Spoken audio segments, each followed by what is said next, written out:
Good morning વિદ્યાર્થી મિત્રો। પ્રકરણ 3ના આજના ટોપિકમાં આજના લેક્ચરમાં આપણે જોઈશું ટોપિક 3.7.2। આગળ પહેલાં આપણે ભૌતિક ગુણધર્મોમાં આવર્તી વલણ જોઈ ગયા। આજે આ ટોપિકમાં આપણે જોઈશું રાસાયણિક ગુણધર્મોમાં આવર્તી વલણ। આધુનિક આવર્ત કોષ્ટકમાં એક જ આવર્તમાં ડાબેથી જમણી તરફ જતા परमाणु क्रमांकना वधारा साथे थता भौतिक गुणधर्मोना आवर्ती वलण आपणे शीखी गया। हवे रासायणिक गुणधर्मोमां आवर्ती वलण समूहमां उपरथी नीचे अने आवर्तमां डाबेथी जमणे परमाणु क्रमांकना वधारा साथे केवा होय एनी वात करीशुं। तो आ रासायणिक गुणधर्मोमां आवर्ती वलण एना माटे सौथी पहेला आपणे समजीशुं ऑक्सिडेशन अवस्था अने संयोजकता। तो मित्रों ऑक्सिडेशन अवस्था कोने कहे छे एनी बात करिए। ऑक्सिडेशन अवस्था एटले कोईपण परमाणु जे तटस्थ परमाणु होय ए ज्यारे इलेक्ट्रॉन घुमावे छे के मेळवे छे त्यारे एणे प्राप्त करेला वीजभारने तेनी ऑक्सिडेशन अवस्था कहे छे। दाखला तरीके उदाहरण लईए आपणे के आवर्त कोष्टकमां आवेला जे तत्वो छे ए तत्वोमां सौथी डाबी बाजू आवेला तत्वो आपणे एक आवर्त कोष्टकनी रूपरेखा दोरी दईए। तो आवर्त कोष्टकमां डाबी बाजू आ रीते पहेलो अने बीजो समूह जेने आपणे एस विभागना तत्वो कहीशुं। आवर्त कोष्टक दर्शावी दईए अहींया। आवर्त कोष्टक में डाबी बाजू बे समूहना तत्वो आवेला छे, त्यार पछी वच्चे समूह 3 થી 12 एम कुल 10 समूह ए डी विभागना तत्वो, त्यार पछी बीजा 6 समूह आवशे जे पी विभागना तत्वो तरीके गोठवायेला छे। आ उपरांत एक अपवाद अथवा अनियमित तत्व तरीके हाइड्रोजन गोठवायेलू छे। जो आ तत्वों ने आपणे आ प्रमाणे आवर्त कोष्टक में दर्शावी दीए तो आनी नीचे एक बीजो विभाग आवेलो छे जे छे एफ विभाग। आवर्त कोष्टकनी रूपरेखा थई जे कुल 4 विभाग में वहेंचायेला तत्वो छे। बराबर ध्यान आपजो। सौथी पहेला आपणे समजीए ऑक्सिडेशन अवस्था।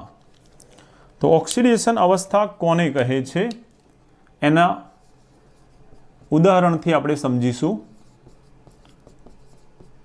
ऑक्सिडेशन अवस्था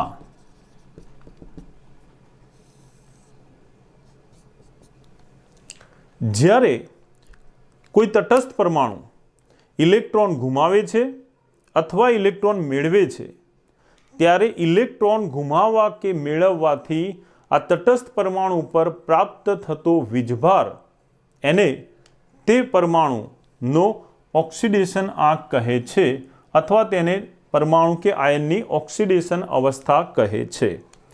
उदाहरणथी आपणे समजीए जेम के आवर्त कोष्टकमां डाबी बाजू आवेला तत्वो ए बधा धातु तत्वो छे, ज्यारे जमणी बाजू उपरनी तरफ अधातु तत्वो आवेला छे जेमां सौथी वधु अधातु गुणधर्म समूह 17 मां छे। सामान्य रीते जे धातु तत्वो छे ए इलेक्ट्रॉन घुमाववानुं वलण धरावे छे माटे ए धन आयन बनाववानुं वलण धरावे, ज्यारे अधातु तत्वो इलेक्ट्रॉन मेळववानुं वलण धरावे छे माटे ए ऋण आयन बनावे छे। परमाणु जेटला इलेक्ट्रॉन घुमावशे एटलो ए धन वीजभार धरावशे, जेटला इलेक्ट्रॉन मेळवशे एटलो ए ऋण वीजभार धरावे छे। हवे आपणे बंनेना उदाहरण जोईए। दाखला तरीके आवर्त कोष्टक में समूह 1 ना तत्व एनी बात करिए। जेम के सोडियम। तो सोडियम नो आ तटस्थ परमाणु जे परमाणु क्रमांक 11 होवाथी एनी इलेक्ट्रॉन रचना थशे 2 8 1।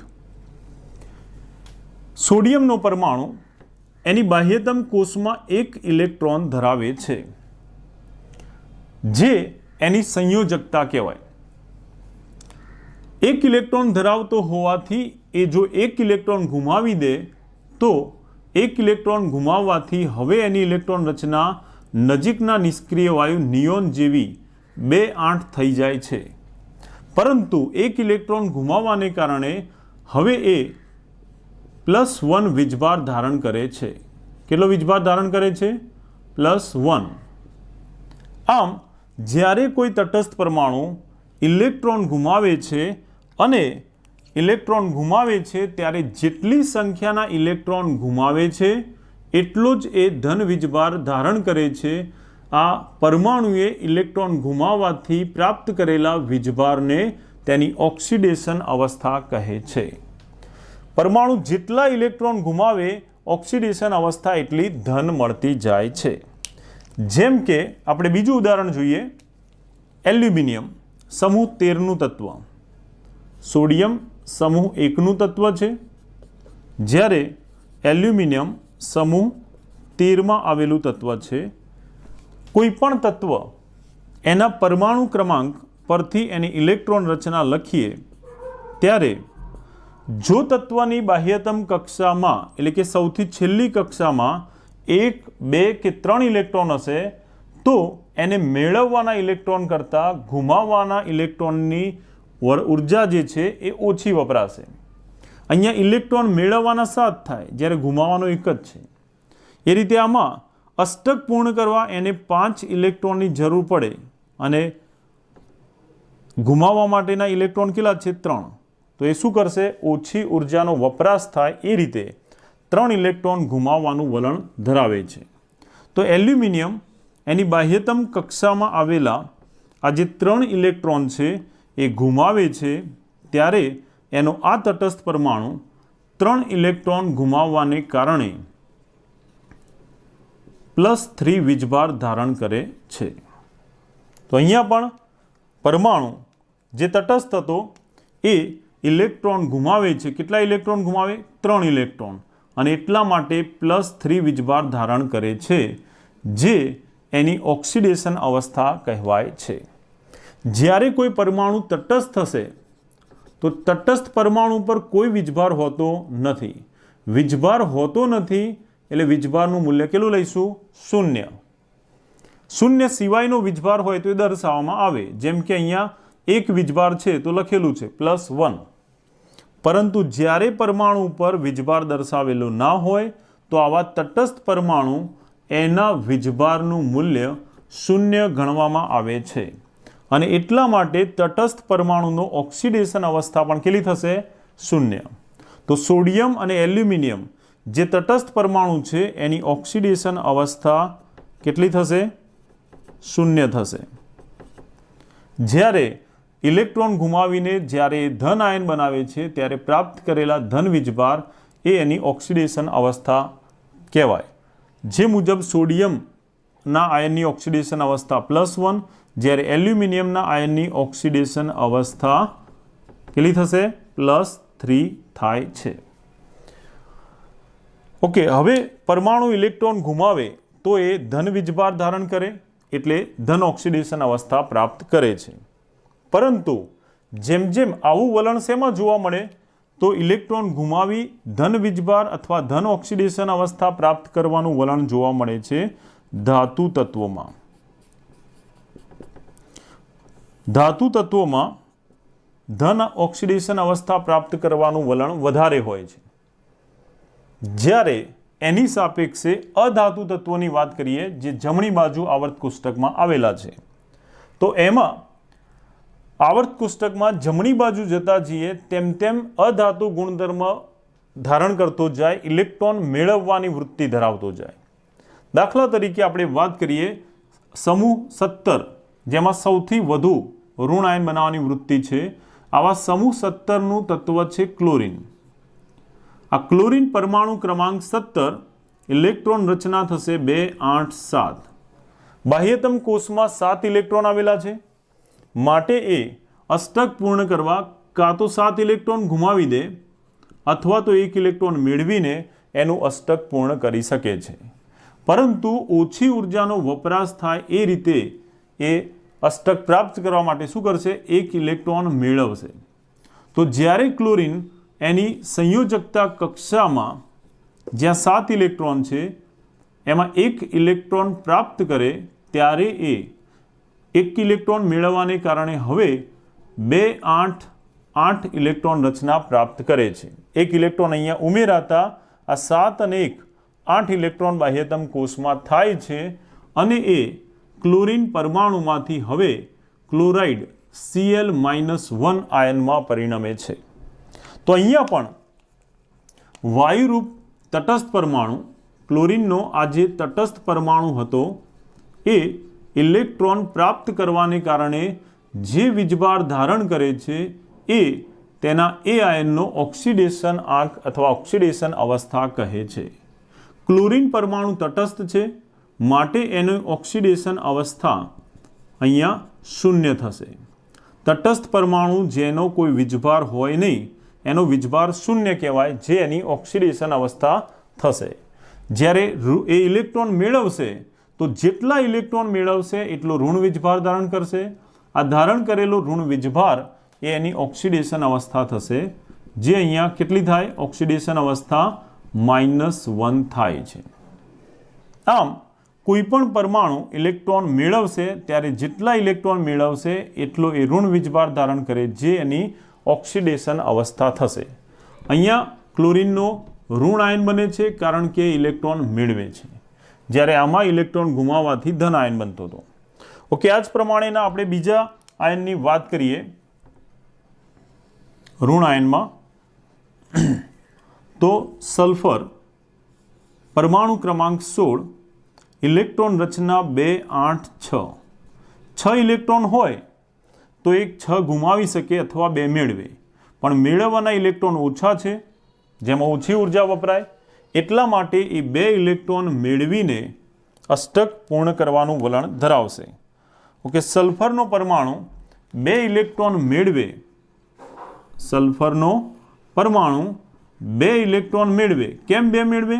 તો અષ્ટક માટે 2ની જરૂર છે, 8 કરવા માટે 2, એટલે 2 મેળવશે અને પરિણામે એ સલ્ફરમાંથી સલ્ફાઇડ આયનમાં પરિણમે છે, જેનો વીજભાર થશે -2. આમ 2 ઇલેક્ટ્રોન અહીંયા દાખલ થવાને કારણે હવે એની ઇલેક્ટ્રોન રચના 2 8 8 નિષ્ક્રિય વાયુ આર્ગોન જેવી થઈ જાય છે, પરંતુ સાથે સાથે એનો વીજભાર પણ 2 ઇલેક્ટ્રોન મેળવવાથી -2 થઈ જાય છે, જે એણે પ્રાપ્ત કરેલો ઓક્સિડેશન અવસ્થાનું મૂલ્ય કહેવાય. આમ સલ્ફાઇડની ઓક્સિડેશન અવસ્થા થશે -2. જ્યારે સલ્ફરનો પરમાણુ જે તટસ્થ હતો એ તટસ્થ પરમાણુની ઓક્સિડેશન અવસ્થા 0 છે. ટૂંકમાં જ્યારે કોઈ તટસ્થ પરમાણુ ઇલેક્ટ્રોન ગુમાવે કે મેળવે છે ત્યારે એ ચોક્કસ વીજભાર ધારણ કરે છે, જે વીજભાર ધન હોઈ શકે, ઋણ હોઈ શકે, અને જો ઇલેક્ટ્રોનની આપલે ના કરી હોય તો એવો તટસ્થ પરમાણુનો વીજભાર 0 પણ હોઈ શકે છે. ટૂંકમાં ઓક્સિડેશન અવસ્થાનું મૂલ્ય, ટૂંકમાં આપણે એવું કહી શકીએ કે ઓક્સિડેશન અવસ્થા એ ઇલેક્ટ્રોન આપલે થવાથી પ્રાપ્ત થયેલો વીજભાર છે. આ ઓક્સિડેશન અવસ્થાનું મૂલ્ય તટસ્થ પરમાણુ હોય તો 0 હોઈ શકે, ધન આયન હશે તો ઓક્સિડેશન અવસ્થા ધન પૂર્ણાંક હોઈ શકે, અને ઋણ આયન માટે ઓક્સિડેશન અવસ્થા ઋણ પૂર્ણાંક મૂલ્ય હોઈ શકે. ઓકે, એ સિવાય ઓક્સિડેશન અવસ્થાનું મૂલ્ય એ અપૂર્ણાંક પણ હોઈ શકે. બરાબર, જેમ કે આપણે આગળ શીખીશું ઓક્સિજનનો -1/2 વીજભાર, જે પેરોક્સાઇડ આયન કહેવાય. બરાબર, સોરી, ઓક્સિજનનો વીજભાર જ્યારે -1 હોય ત્યારે પેરોક્સાઇડ થશે, જ્યારે -1/2 થશે ત્યારે એને સુપર ઓક્સાઇડ કહે છે. તો આવા સુપર ઓક્સાઇડમાં એનો ઓક્સિડેશન અવસ્થાનું મૂલ્ય અપૂર્ણાંક પણ મળે છે, પરંતુ નોર્મલી મોટા ભાગે ઓક્સિડેશન આંકનું મૂલ્ય 0, ધન અથવા ઋણ પૂર્ણાંક મળે છે, અથવા અપૂર્ણાંક પણ મળી શકે. ઓકે, જરૂરી નથી કે માત્ર પૂર્ણાંક જ મળે. 0 ધન પૂર્ણાંક અને એ રીતે અપૂર્ણાંકમાં પણ એનું મૂલ્ય મળી શકે છે। તો આ વાત થઈ ઓક્સિડેશન અવસ્થાની। હવે બીજું પદ છે એમાં સંયોજકતા। ઓક્સિડેશન અવસ્થા અને સંયોજકતા વચ્ચેનો મુખ્ય તફાવત શું? તો વાસ્તવમાં ઓક્સિડેશન અવસ્થાને સંયોજકતા કહેવાય, પરંતુ સંયોજકતા જે છે એ વાસ્તવમાં ઇલેક્ટ્રોન મેળવવા કે ગુમાવેલા ઇલેક્ટ્રોનની સંખ્યા દર્શાવે છે। તો બરાબર ધ્યાન આપજો, સંયોજકતા કોને કહેવાય એની વાત કરીએ। કોઈ પણ પરમાણુ જ્યારે પોતાનું અષ્ટક પૂર્ણ કરવા માટે અથવા નિષ્ક્રિય વાયુ જેવી રચના ધારણ કરવા માટે જેટલી સંખ્યાના ઇલેક્ટ્રોન ગુમાવે છે કે ઇલેક્ટ્રોન મેળવે છે, આ ઇલેક્ટ્રોન ગુમાવેલા કે મેળવેલા ઇલેક્ટ્રોનની સંખ્યાને તેની સંયોજકતા કહે છે। જે સંયોજકતાનું મૂલ્ય કોઈ પણ તત્વ એની બાહ્યતમ કક્ષામાં રહેલા ઇલેક્ટ્રોનની સંખ્યા જેટલી હોઈ શકે, બાહ્યતમ કક્ષામાં રહેલા ઇલેક્ટ્રોન સંખ્યા જેટલી સંયોજકતાનું મૂલ્ય હોઈ શકે, અથવા તો બાહ્યતમ કોષમાં રહેલા અથવા જેને આપણે કહીશું સંયોજકતા ઇલેક્ટ્રોનને અષ્ટક માટે 8માંથી બાદ કરીએ ત્યારે મળતી સંખ્યા જેટલી એની સંયોજકતા હોઈ શકે છે।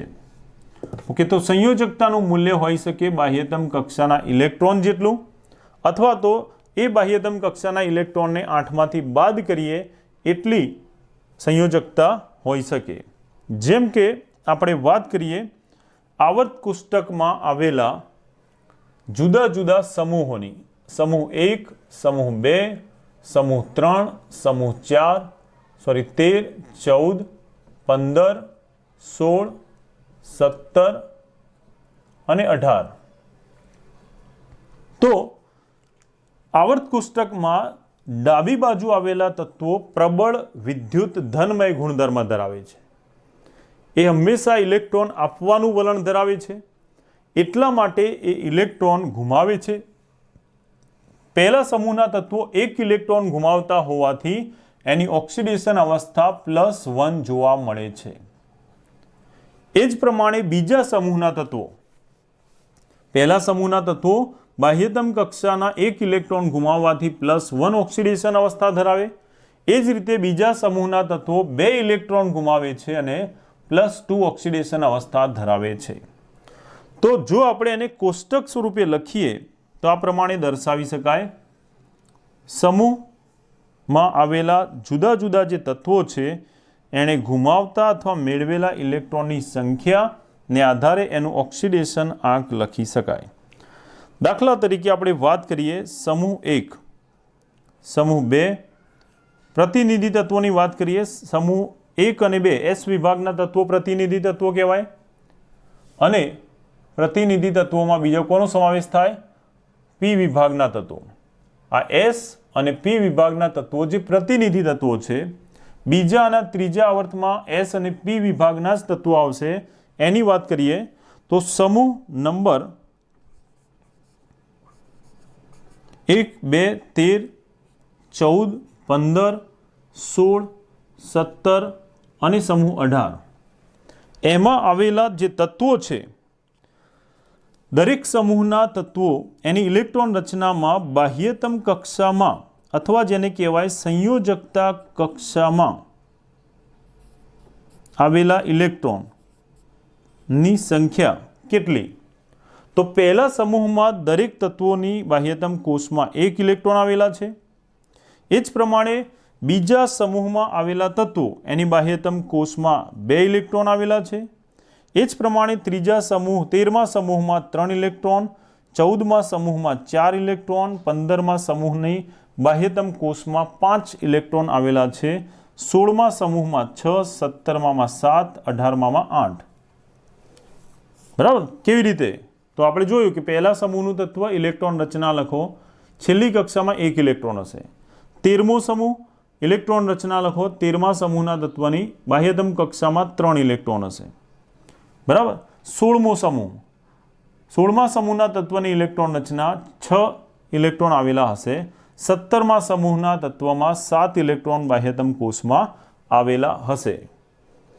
જેના આધારે આ તત્વોની સંયોજકતાનું મૂલ્ય જો આપણે લખીએ તો એ આ પ્રમાણે થશે. અગાઉ જણાવ્યું એ પ્રમાણે સંયોજકતા એટલે તત્વએ ગુમાવેલા કે મેળવેલા ઇલેક્ટ્રોનની સંખ્યા. તો ધ્યાન આપજો, હવે આપણે લખીએ એની સંયોજકતા, બરાબર. તો આ જે સમૂહના તત્વો છે એની સંયોજકતા કેટલી થાય? તો સંયોજકતાનું મૂલ્ય આપણે દર્શાવી દઈએ, જે આ પ્રમાણે થશે. ત્રીજા અને છેલ્લા આવર્તની અંદર જેમ કે સમૂહ 1ના તત્વો, આ છે સમૂહ 1, એમાં 1 ઇલેક્ટ્રોન બાહ્યતમ કોષમાં હોય. જે તત્વો હંમેશા 1 ઇલેક્ટ્રોન ગુમાવવાનું વલણ ધરાવે છે, આમાં 1 ઇલેક્ટ્રોન ગુમાવતો હોવાથી એની સંયોજકતા 1 થશે. 2 ઇલેક્ટ્રોન હશે સંયોજકતા કોષમાં, તો એ 2 ઇલેક્ટ્રોન ગુમાવશે. આ સમૂહ ક્રમ દર્શાવે છે, જે ગોળ રાઉન્ડમાં દર્શાવે છે બધા તત્વોનો સમૂહ છે. જ્યારે બીજા ક્રમે આપેલું છે એમાં રહેલા સૌથી બહારની કક્ષામાં જોવા મળતા ઇલેક્ટ્રોનની સંખ્યા. સમૂહ 13 અને સમૂહ 14 સુધી તત્વોમાં ગુમાવવાનું એટલે કે ધાત્વિય વલણ ઘટતું જાય છે, જે અનુસાર 13મા સમૂહમાં 3 ઇલેક્ટ્રોન હોવાથી એ 3 ગુમાવશે. 14મા સમૂહમાં બાહ્યતમ કોષમાં 4 ઇલેક્ટ્રોન છે, તો એ ગુમાવશે તો પણ 4 ઇલેક્ટ્રોન અને મેળવશે તો પણ 4 ઇલેક્ટ્રોન. એટલે અહીંયા સુધી તત્વોની અંદર જેટલા સંયોજકતા ઇલેક્ટ્રોન છે એટલા જ ઇલેક્ટ્રોન એ ગુમાવે છે. જ્યારે 15મા સમૂહથી, ખાસ ધ્યાન આપજો, 15મા સમૂહથી અધાત્વીય ગુણધર્મ વધતો હોવાથી સમૂહ નંબર 15 એમાં 5 ઇલેક્ટ્રોન છે, માટે એ ઇલેક્ટ્રોન મેળવે તો કેટલા મેળવશે? 3. પરંતુ અધાતુ તત્વો જ્યારે એના કરતાં ઓછા અધાતુ ગુણધર્મ ધરાવતા અધાતુ તત્વો જ્યારે ઋણ આયન બનાવતા હોય, પરંતુ જ્યારે એ એના કરતાં વધુ વિદ્યુત ઋણમય તત્વ સાથે જોડાય ત્યારે એ પોતે ધન વીજભારિત પણ બનતા હોય છે.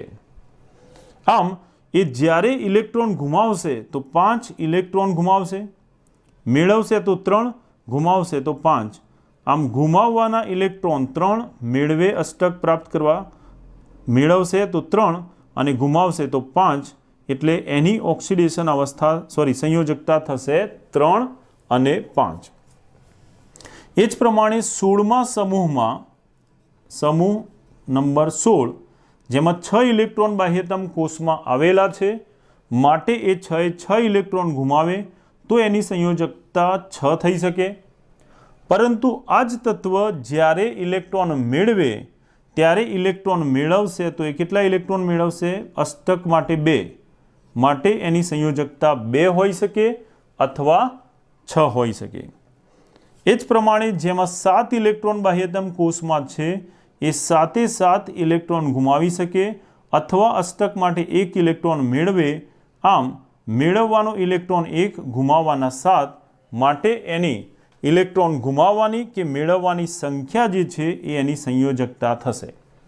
એ જ પ્રમાણે 18મા સમૂહના તત્વો બાહ્યતમ કોષમાં 8 ઇલેક્ટ્રોન હોવાથી કોઈ ઇલેક્ટ્રોન ગુમાવશે નહીં અથવા તો 8 ઇલેક્ટ્રોન ગુમાવી શકે, જેના આધારિત ગુમાવવાના કે મેળવવાના ઇલેક્ટ્રોનની સંખ્યા એ એની સંયોજકતા થશે, જે 0 કે 8 થઈ શકે છે. આમ અધાતુ તત્વોમાં ઇલેક્ટ્રોન મેળવવા ઉપરાંત ગુમાવી પણ શકે છે, માટે એમાં સંયોજકતાનું મૂલ્ય એ તેની બાહ્યતમ કોષના ઇલેક્ટ્રોન જેટલું હોય. જેમ કે 15મા સમૂહમાં 5 ઇલેક્ટ્રોન તો 5 હોઈ શકે, અથવા આ 5ને 8માંથી બાદ કરી દો એટલે 8 - 5 = 3 થશે. ઓકે. એ જ પ્રમાણે 17મા સમૂહમાં 7 ઇલેક્ટ્રોન જે સંયોજકતા હોઈ શકે, અથવા તો 8માંથી આ 7 બાદ કરી દો એટલે મળતી સંખ્યા 1 એ એની ઓક્સિડેશન અવસ્થા થઈ શકે છે. તો આ રીતે દરેક સમૂહના તત્વો જેટલા ઇલેક્ટ્રોન ગુમાવે કે મેળવે છે એ ઇલેક્ટ્રોન ગુમાવવાની કે મેળવવાની સંખ્યા જે છે એને એની સંયોજકતા કહે છે. તો આ ત્રીજું જે આડી હરોળ છે એ એની તત્વની સંયોજકતા દર્શાવે છે. ઓકે, હવે ચારેય વિભાગના જે તત્વો છે એસ, પી, ડી અને એફ વિભાગ, એમાં ઓક્સિડેશન અવસ્થાની વાત કરીએ તો કુલ 4 વિભાગના તત્વોમાં ઓક્સિડેશન અવસ્થા આ પ્રમાણે જોવા મળે છે. ધ્યાન આપજો. સૌથી પહેલા વાત કરીએ આપણે એસ વિભાગના તત્વો. સમૂહ એકના તત્વો એક ઇલેક્ટ્રોન ગુમાવતા હોવાથી એની ઓક્સિડેશન અવસ્થા હંમેશા +1 હોય છે, પહેલા સમૂહ. જ્યારે બીજા સમૂહના તત્વો બાહ્યતમ કોષમાં 2 ઇલેક્ટ્રોન છે જે ગુમાવીને એની ઓક્સિડેશન અવસ્થા +2 જોવા મળે છે. સમૂહ 1 +1, સમૂહ 2 +2. આગળ જતા જઈએ તેમ સમૂહ 13માં ઓક્સિડેશન અવસ્થા +3, સમૂહ 14માં ઓક્સિડેશન અવસ્થા +4 કે -4, ગુમાવે તો +4, મેળવે તો -4. ત્યારબાદ સમૂહ 15, 16, 17 એની અંદર ઇલેક્ટ્રોન ગુમાવવાની અને મેળવવાની સંખ્યાને આધારે એમાં ઓક્સિડેશન અવસ્થામાં ઋણ આયન બનાવવાનું વલણ વધતું જાય છે. 5 ઇલેક્ટ્રોન હશે તો 3 ઇલેક્ટ્રોન મેળવીને -3, 6 ઇલેક્ટ્રોન હશે તો 2 ઇલેક્ટ્રોન મેળવીને -2, 7 ઇલેક્ટ્રોન હશે તો 1 ઇલેક્ટ્રોન મેળવીને -1 ઓક્સિડેશન અવસ્થા ધરાવે છે સમૂહ 17માં. તો આ રીતે એ ઓક્સિડેશન અવસ્થાનું વલણ ધરાવે છે. જ્યારે વાત કરીએ આપણે ડી અને એફ વિભાગના તત્વો, જે સંક્રાંતિ તત્વો અને આંતર સંક્રાંતિ તત્વો તરીકે ઓળખાય છે. આ તત્વોની એક ખાસિયત છે, સંક્રાંતિ તત્વો અને આંતર સંક્રાંતિ તત્વો, આ બંને પ્રકારના તત્વો એ એક કરતાં વધુ ઓક્સિડેશન અવસ્થા પ્રાપ્ત કરવાનું વલણ ધરાવે છે.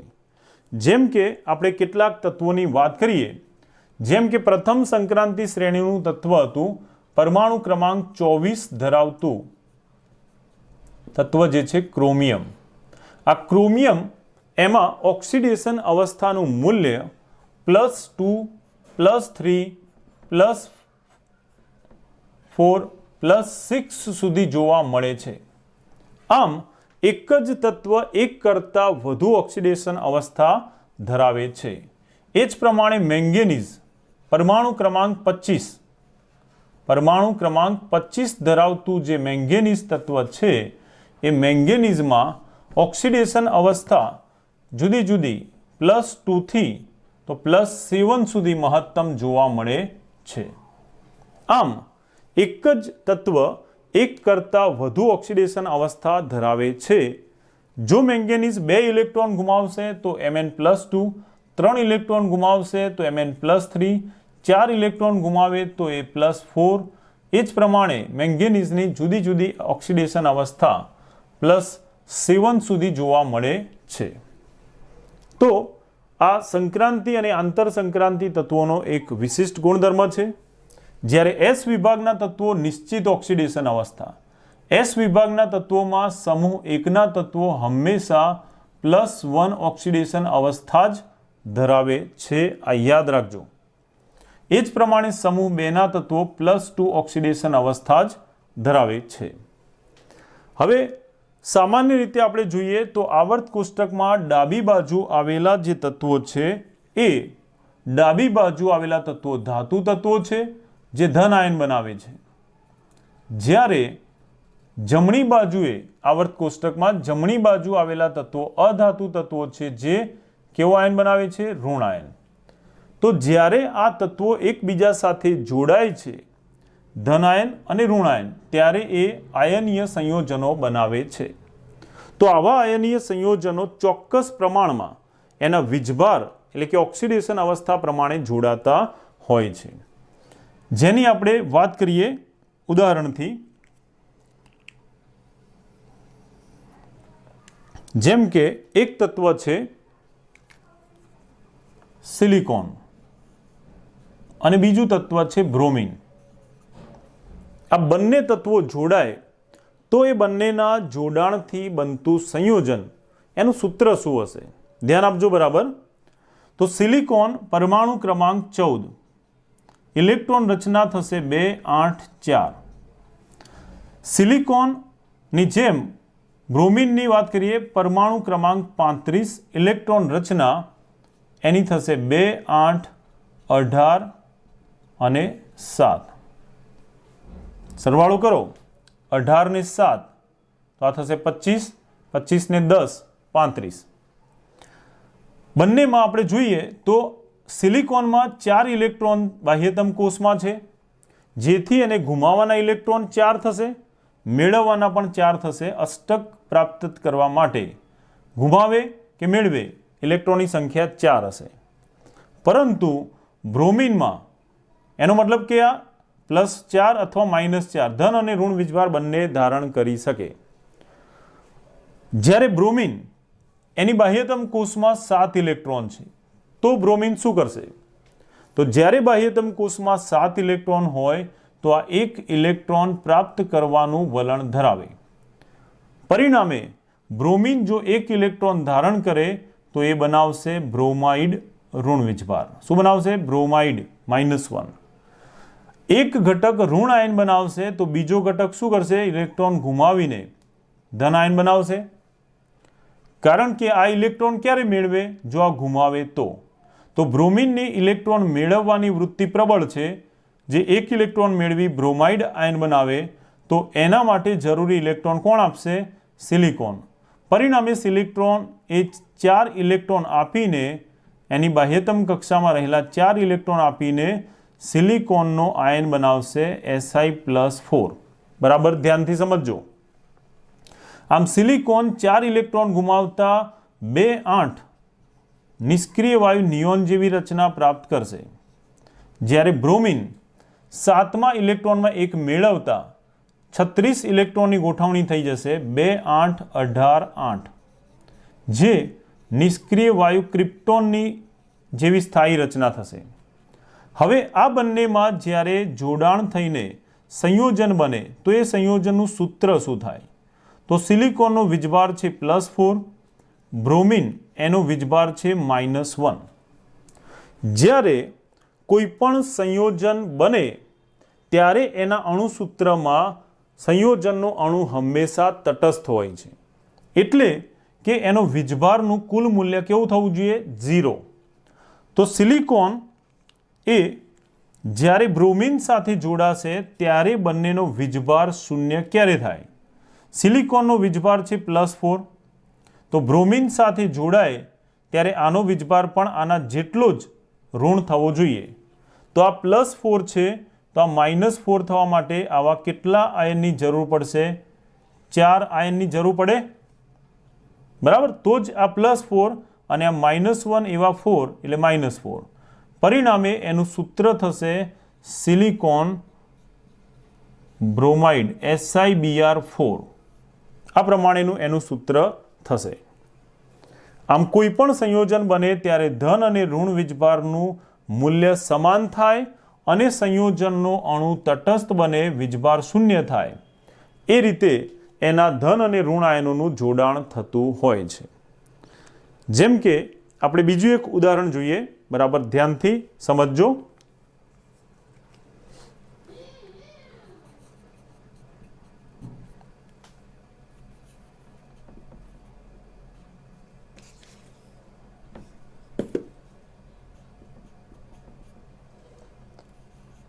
એલ્યુમિનિયમ,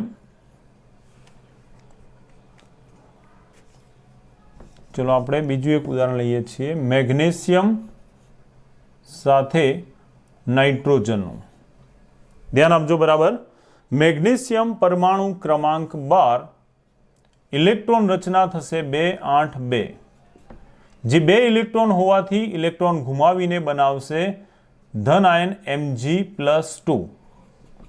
નાઇટ્રોજન પરમાણુ ક્રમાંક 7, ઇલેક્ટ્રોન રચના 2 5. 5 ઇલેક્ટ્રોન હોવાથી એ 3 ઇલેક્ટ્રોન મેળવશે. આ ગુમાવીને ધન આયન બનાવે તો આ ઇલેક્ટ્રોન મેળવશે. કેટલા મેળવશે? 5 છે તો 3 ઇલેક્ટ્રોન મેળવશે અને 3 ઇલેક્ટ્રોન મેળવતા બનાવશે N-3। આમ મેગ્નેશિયમમાં 2 ઇલેક્ટ્રોન હતા, જે 2 ઇલેક્ટ્રોન ગુમાવવાને કારણે +2 વીજભારિત બને છે।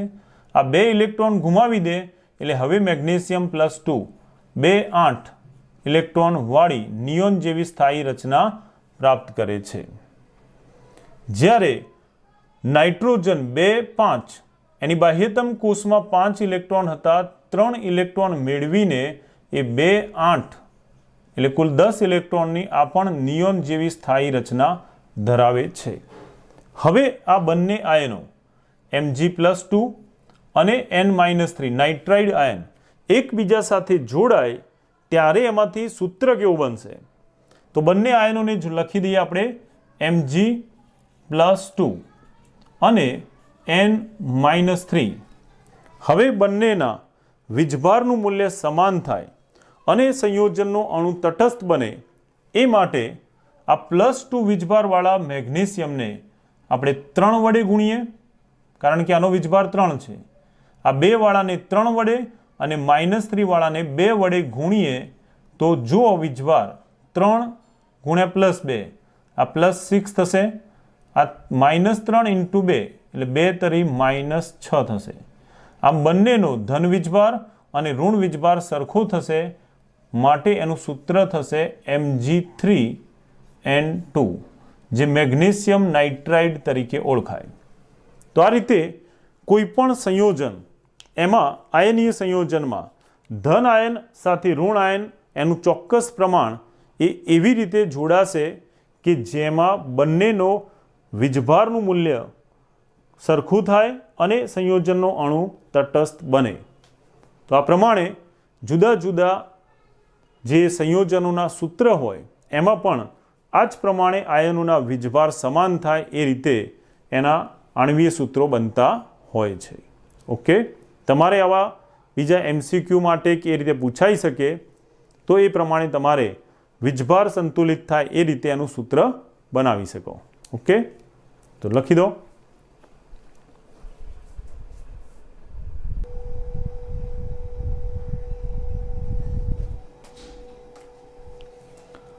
મિત્રો, હવે આપણે વાત કરીએ કે દરેક તત્વ એ એક સરખો ધનાયન અથવા ઋણાયન જ બનાવે એવું જરૂરી નથી। જેમ S વિભાગના તત્વો માત્ર ધનાયન બનાવે છે, જ્યારે P વિભાગના તત્વોમાં અધાતુ તત્વો એ ધનાયન પણ બનાવી શકે છે, ઋણાયન તો બનાવે જ છે પણ ધનાયન પણ બનાવી શકે છે। તો એનો આધાર રહેલો છે તત્વના સ્વભાવ પર, તત્વની વિદ્યુત ઋણતા પર, જેનું એક ઉદાહરણથી આપણે સમજીએ। દાખલા તરીકે આપણે 3 તત્વોની વાત કરીએ। નંબર 1, પહેલું તત્વ જે છે ફ્લોરિન। આવર્ત કોષ્ટકમાં આ ફ્લોરિન એ સૌથી વધુ વિદ્યુત ઋણતા ધરાવતું તત્વ છે, જેની વિદ્યુત ઋણતા ઓક્સિજન કરતાં વધારે છે, સૌથી વધારે છે, તો ઓક્સિજન કરતાં પણ વધારે છે। ઓક્સિજન તત્વ એ જોડાય છે સોડિયમ જેવા તત્વ સાથે, ત્યારે આ સોડિયમ તત્વ એની સાપેક્ષે ઓક્સિજનની વિદ્યુત ઋણતા વધારે છે। આમ અહીંયા આપણે 3 તત્વોને એના વિદ્યુત ઋણતાના ઉતરતા ક્રમમાં ગોઠવેલા છે, જેમાં જોઈ શકાય કે ફ્લોરિન સૌથી વધુ વિદ્યુત ઋણ તત્વ છે, જેની વિદ્યુત ઋણતા 4 છે, જ્યારે સોડિયમ સૌથી ઓછું વિદ્યુત ઋણ, આ ત્રણેય તત્વોમાં ઓછું વિદ્યુત ઋણ, સૌથી ઓછું એવું નહીં કહીએ આપણે, પણ આ ત્રણેયમાં એની વિદ્યુત ઋણતા ઓછી છે। આવર્ત કોષ્ટકમાં સૌથી ઓછી આની નથી, તો ઓછી વિદ્યુત ઋણતા ધરાવતું તત્વ છે, જે S વિભાગમાં આવેલું છે। હવે આ બંને જ્યારે જોડાય ત્યારે શું થાય એની વાત કરીએ। ઓક્સિજન એ આ બંનેની વચ્ચે આવતું તત્વ છે। ફ્લોરિન સમૂહ 17માં આવેલું તત્વ, ઓક્સિજન સમૂહ 16માં આવેલું, જ્યારે સોડિયમ સમૂહ 1માં આવેલું તત્વ છે। હવે આપણે આ તત્વો વડે બનતા સંયોજનની વાત કરીએ। ઓક્સિજનનું ફ્લોરિન સાથે જોડાઈને બનતું એક સંયોજન છે OF2। ઓક્સિજન અને ફ્લોરિન આ બંનેના જોડાણથી બનતું એક સંયોજન છે જે છે OF2 ઓક્સિજન ડાયફ્લોરાઇડ આવું કહેવાય. આ જ ઓક્સિજન એ સોડિયમ સાથે પણ જોડાય છે. જ્યારે આ ઓક્સિજન સોડિયમ સાથે જોડાય છે ત્યારે સોડિયમ સાથે એના જોડાવાથી બનતું સંયોજન એ છે Na2O સોડિયમનો ઓક્સાઇડ સંયોજન. આમ અહીંયા આપણે બે જુદા જુદા સંયોજનની વાત કરીશું જે બંનેમાં ઓક્સિજન પરમાણુ કોમન છે, જે બંને તત્વો ઓક્સિજન ધરાવે છે. તો અહીંયા ઓક્સિજન એ ફ્લોરિન સાથે જોડાય અને ઓક્સિજન જ્યારે સોડિયમ સાથે જોડાય ત્યારે એના જોડાવાથી મળતા આ સંયોજનોમાં ઓક્સિજનનો ઓક્સિડેશન અવસ્થા કેવી હોય એની વાત કરીએ. સૌથી પહેલાં આપણે વાત કરીએ OF2 જે ઓક્સિજન અને ફ્લોરિનથી જોડાયેલું છે એમાં. તો ઓક્સિજન કરતાં ફ્લોરિનની વિદ્યુત ઋણતા વધારે છે. ઓક્સિજન પરમાણુ ક્રમાંક 8 ઇલેક્ટ્રોન રચના, ઓક્સિજન પરમાણુ ક્રમાંક 8 ઇલેક્ટ્રોન રચના 2 6 ઇલેક્ટ્રોન હોવાથી ઓક્સિજન શું કરે? ઇલેક્ટ્રોન મેળવે. કેટલા મેળવે? 2 ઇલેક્ટ્રોન. અને 2 ઇલેક્ટ્રોન મેળવતા એનો વીજભાર થશે કેટલો? -2. આટલો વીજભાર થઈ શકે, બરાબર. પરંતુ ઓક્સિજનની સાપેક્ષે ફ્લોરિન પ્રબળ વિદ્યુત ઋણ છે. ઓક્સિજનને અષ્ટક પૂર્ણ કરવા 2 ઇલેક્ટ્રોનની જરૂર છે, તો ફ્લોરિનને પરમાણુ ક્રમાંક 9 ઇલેક્ટ્રોન રચના 2 7 અને 1 ઇલેક્ટ્રોનની જરૂર છે અષ્ટક પૂર્ણ કરવા. તો આ બંનેમાંથી ઋણ આયન બનાવવાની વધારે વૃત્તિ કોની? તો એ વૃત્તિ છે ફ્લોરિનની. આમ જે તત્વ વધુ વિદ્યુત ઋણ હોય એ સહેલાઈથી ઋણ આયન બનાવે છે, આ સરળતાથી ઋણ આયન બનાવશે, માટે આ ઋણ આયન બનાવશે અને એની સાપેક્ષે આ ધન આયન બનશે, નહીં કે ઋણ આયન. ઓકે, તો ફ્લોરિન એ વધુ વિદ્યુત ઋણ છે માટે એ ઋણ આયન બનાવશે. તો ફ્લોરિનનો જે ઋણ આયન બને છે એ છે -1. ફ્લોરિનનો ઋણ આયન કયો બને? -1. તો આ -1 એક ફ્લોરિનનો ફ્લોરાઇડ આયનનો, એવા 2 ફ્લોરાઇડ આયનનો વીજભાર કુલ કેટલો થાય? તો એક ફ્લોરાઇડનો -1 એવા 2 ફ્લોરાઇડનો વીજભાર થશે -2. અગાઉ સમજાવ્યું એમ કોઈ પણ સંયોજનમાં આખા અણુનો કુલ વીજભાર 0 થવો જોઈએ. તો જેટલો ઋણ વીજભાર થશે એટલો જ ધન વીજભાર થવો જોઈએ. આમ ઓક્સિજનનો ઓક્સિડેશન અવસ્થા કેટલી થશે? +2. તો આ સંયોજનમાં ઓક્સિજન જે ઓછું વિદ્યુત ઋણ હોવાથી એ ધન ઓક્સિડેશન અવસ્થા ધરાવે છે. જેની વિદ્યુત ઋણતા વધારે હોય એ ઋણ આયન બનાવે છે. તો ફ્લોરિનના ઋણ આયનને અનુરૂપ ઓક્સિજન ધન ઓક્સિડેશન અવસ્થા ધરાવે છે. આમ અહીંયા ઓક્સિજનનો ઓક્સિડેશન અવસ્થા +2 જ્યારે ફ્લોરિન ઓક્સિડેશન અવસ્થા -1 ધરાવશે. અને આ -1 ઉપરથી જ આપણે આ મેળવીએ છીએ. હવે વાત કરીએ આપણે બીજા અણુની, સોડિયમનો ઓક્સાઇડ. અગાઉ આપણે શીખી ગયા એ પ્રમાણે સોડિયમ એ આલ્કલી ધાતુ તત્વ છે. પરમાણુ ક્રમાંક 11 ઇલેક્ટ્રોન રચના 2 8 1. બાહ્યતમ કોષમાં 1 ઇલેક્ટ્રોન હોવાથી એ 1 ઇલેક્ટ્રોન ગુમાવી અને +1 વીજભાર ધરાવતો આયન બનાવે છે. હમણાં સમજાવ્યું એમ એસ વિભાગના તત્વો, આલ્કલી ધાતુ તત્વો હંમેશા ધન આયન જ બનાવે છે. એટલે સોડિયમનો 1 ઇલેક્ટ્રોન ગુમાવીને ધન આયન કયો બનશે? +1. તો ઓક્સિજન પાસે હવે કયો આયન બનવા માટે? ઓક્સિજન બનશે ઋણ આયન. જો એક પરમાણુ ધન આયન બનાવશે તો બીજા પરમાણુ પાસે કોઈ અવકાશ જ નથી. સોડિયમ હંમેશા ધન આયન જ બનાવે છે, તો ઓક્સિજન કયો આયન બનાવશે? ઋણ આયન. અને કેટલો? તો સોડિયમના એક આયનનો વીજભાર +1 છે, તો ઓક્સિજનનો વીજભાર કેટલો થશે? એક સોડિયમનો +1 એવા 2 સોડિયમ પરમાણુ અહીંયા છે. એક સોડિયમનો +1 એવા 2 સોડિયમનો +1 × 2 +2 થશે અને પરિણામે ઓક્સિજનનો એટલો જ ઋણ વીજભાર -2 થાય છે. ઓકે, तो अहींया ऑक्सीजन केवो वीजभार धरावशे? ऋण बनशे। आनी अंदर ऑक्सीजननो वीजभार +2 छे। शेमां? OF2 मां। OF2 मां ऑक्सीजननी ऑक्सिडेशन अवस्था +2 छे, कारण के एनी विद्युत ऋणता ओછી होवाथी ए धन आयन बनावशे।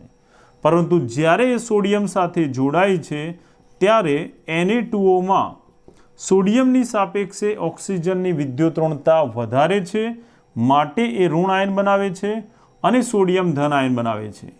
आम ऑक्सीजन सोडियम साथे जोड़ाय छे त्यारे एनो ऑक्सिडेशन अवस्था ए ऋण એટલે કે -2 જોવા મળે છે, જે દર્શાવે છે કે કોઈ પણ એક તત્વ, જેમ અહીંયા ઓક્સિજન એક જ તત્વ છે પણ એ ફ્લોરિન જેવા વધુ વિદ્યુત ઋણ સાથે જોડાય ત્યારે ધન ઓક્સિડેશન અવસ્થા ધરાવે છે, અને જ્યારે આ જ ઓક્સિજન સોડિયમ જેવા વધુ ધન વિદ્યુતમય તત્વ સાથે જોડાય છે ત્યારે આ ધન બનશે અને ઓક્સિજન ઋણ બને છે। તો કોઈપણ તત્વ કોની સાથે જોડાય છે, કેવા તત્વ સાથે જોડાય છે એના આધારે એ ધન ઓક્સિડેશન અવસ્થા અથવા ઋણ ઓક્સિડેશન અવસ્થા પ્રાપ્ત કરી શકે છે। તો OF2 માં ઓક્સિજન +2 ઓક્સિડેશન અવસ્થા, જ્યારે Na2O માં -2 ઓક્સિડેશન અવસ્થા ધરાવે છે। ઓકે, હવે વાત કરીએ આપણે રાસાયણિક ગુણધર્મોમાં આવર્તી વલણના બીજા ગુણધર્મની। ઓકે, તો બીજો ગુણધર્મ અહીંયા આપણે જોઈશું। પહેલો ગુણધર્મ આપણે જોઈ ગયા હતા ઓક્સિડેશન અવસ્થા અને સંયોજકતા। હવે બીજા ગુણધર્મની વાત કરીએ તો બીજા ગુણધર્મમાં આપણે જોઈશું દ્વિતીય આવર્તના અથવા બીજા આવર્તના તત્વોમાં જોવા મળતા અનિયમિત ગુણધર્મો।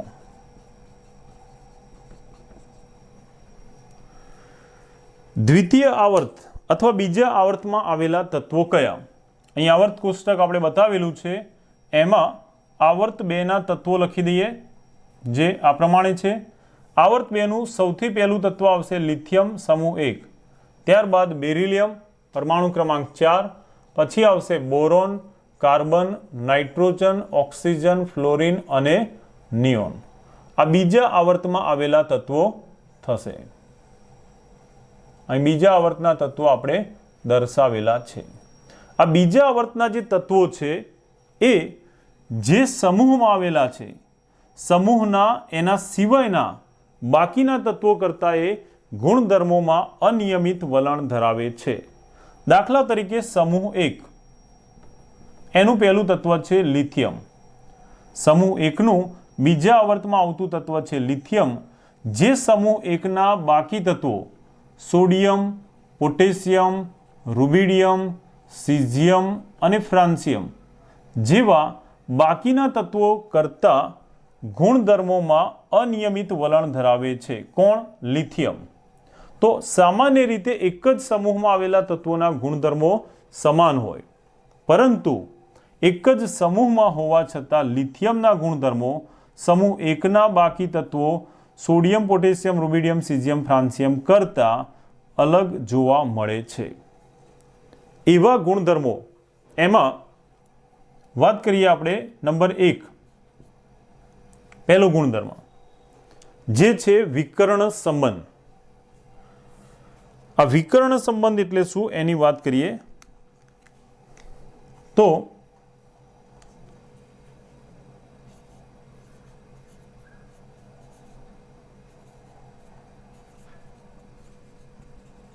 બરાબર ધ્યાનથી સમજો। સમૂહ 1 માં આવેલું લિથિયમ જે આવર્ત 2 નું તત્વ છે એ સમૂહ 1 ના તત્વો જેવા ગુણધર્મો ધરાવવું જોઈએ, પરંતુ આ લિથિયમ એ જે આવર્ત 2 માં આવેલું છે એ સમૂહ 1 ના બાકી તત્વોના જેવા ગુણધર્મો ન ધરાવતા સમૂહ 1 નું આ જે પહેલું તત્વ છે લિથિયમ એ આવર્ત નંબર 3 માં આવેલા બીજા નંબરના તત્વ આવર્ત 3 માં આવેલું બીજા સમૂહનું તત્વ જે કયું આવશે અહીંયા મેગ્નેશિયમ, એની સાથે એ સમાન ગુણધર્મો પ્રદર્શિત કરે છે. સમૂહ 1 નું લિથિયમ એ સમૂહ 2 માં ત્રીજા આવર્તમાં આવેલા તત્વ સાથે કેવા ગુણધર્મો ધરાવે? સમાન ગુણધર્મો. આમ સમૂહ 1 નું તત્વ લિથિયમ એ મેગ્નેશિયમ સાથે જે સમાન ગુણધર્મો ધરાવે છે એને વિકર્ણ સંબંધ કહે છે. એ જ પ્રમાણે સમૂહ 2 નું બેરિલિયમ તત્વ એ સમૂહ 2 ના બાકી તત્વો મેગ્નેશિયમ, કેલ્શિયમ, સ્ટ્રોન્શિયમ, બેરિયમ, રેડિયમ એના કરતાં આ બેરિલિયમ એ અલગ ગુણધર્મ ધરાવે છે. ધ્યાન આપજો, અહીંયા હું લખી દઉં છું સમૂહ 1, સમૂહ 2 અને ત્યાર પછી લખી દઉં છું સમૂહ 13, જેમાં સમૂહ 1 નું તત્વ લિથિયમ એ સમૂહ 2 ના મેગ્નેશિયમ સાથે સમાન ગુણધર્મો ધરાવે છે. એ જ પ્રમાણે સમૂહ 2 નું બેરિલિયમ સમૂહ 13 ના એલ્યુમિનિયમ તત્વ સાથે સમાન ગુણધર્મો ધરાવે છે. આમ જો આપણે આ તત્વોને લખીએ આ રીતે, લિથિયમ, ત્યારબાદ અહીંયા લખી દઈએ સોડિયમ, મેગ્નેશિયમ, બેરિલિયમ, પછી અહીંયા આવશે બોરોન, તો આ ચારને જોડવાથી મળશે એક ચતુષ્કોણ. લિથિયમ, બેરિલિયમ, સોડિયમ, મેગ્નેશિયમ, જે ચતુષ્કોણના 4 બિંદુ કહેવાય. જે પૈકી લિથિયમના ગુણધર્મો કોના જેવા છે? તો લિથિયમના ગુણધર્મો એ સમૂહના બાકી તત્વોની સાપેક્ષે અલગ છે અને કોની સાથે સમાન છે? મેગ્નેશિયમ સાથે. આ બંને ચતુષ્કોણમાં અથવા ચોરસ કે લંબચોરસના વિકર્ણ કહેવાય. આમ આ બંનેના ગુણધર્મો સમાન છે, જેને શું કહેવાય? વિકર્ણીય સંબંધ કહે છે અથવા વિકર્ણ સંબંધ. એ જ પ્રમાણે સમૂહ 2 એનું બેરિલિયમ તત્વ એની નીચે આવેલા તત્વો સાથે સમાન ગુણધર્મો દર્શાવવાને બદલે ત્યાર પછીના સમૂહ 13 માં આવેલા એલ્યુમિનિયમ તત્વ સાથે સમાન ગુણધર્મો પ્રદર્શિત કરે છે.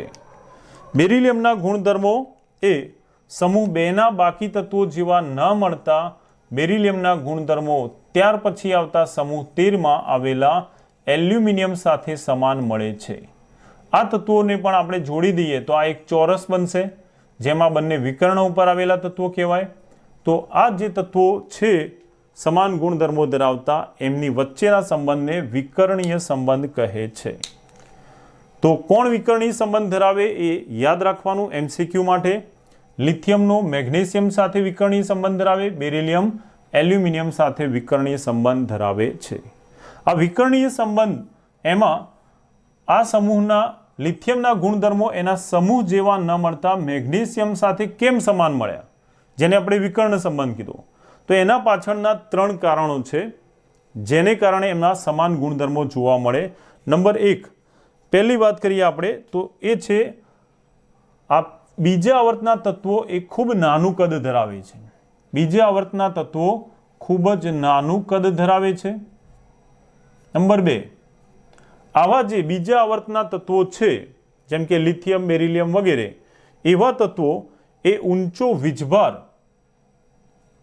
અને ત્રિજ્યાનો ગુણોત્તર ધરાવે છે. વીજભાર અને ત્રિજ્યાના ગુણોત્તરનું મૂલ્ય ખૂબ વધારે અથવા ઊંચું છે.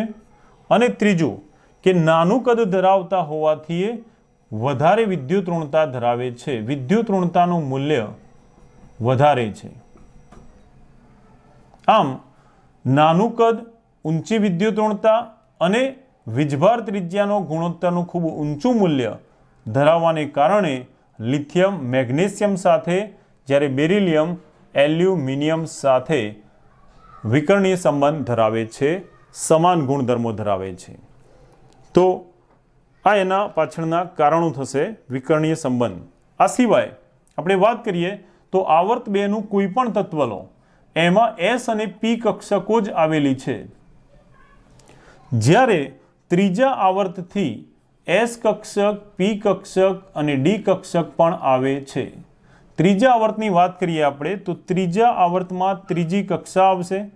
ત્રીજી કક્ષામાં 3s, 3p ઉપરાંત 3d કક્ષક પણ આવે છે, જે બીજા આવર્તના તત્વોમાં હોતી નથી.